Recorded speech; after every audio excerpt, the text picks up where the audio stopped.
Hey guys, in today's video I'm going to tell you is Snapchat down globally. How can you fix this problem on iPhone? Majority of users reported issues with Snapchat impacting their usage experience.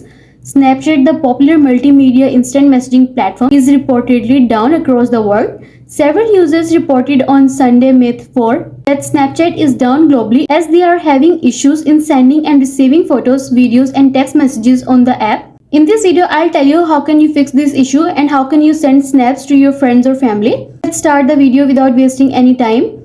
According to Down Detector, nearly the majority of users reported issue with the app.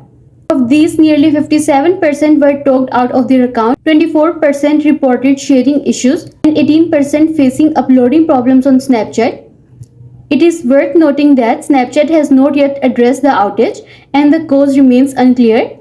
Users from different countries, including France, UK and more, shared their frustration by questioning the reason behind the Snapchat outage, but some users reported that they can use Snapchat by VPN, while the company has yet to officially address the issue alongside resolving the Snapchat outage. For this, go to Settings and then go to tap on it and then tap on the VPN status toggle button to turn it on. And then open the Snapchat app and you can easily send snaps to your family or friends until it's officially resolved. And you are done. I hope this video will help you to fix Snapchat down globally issue. Also let us know in the comments below if you have any questions. Thanks for watching. See you in the next video.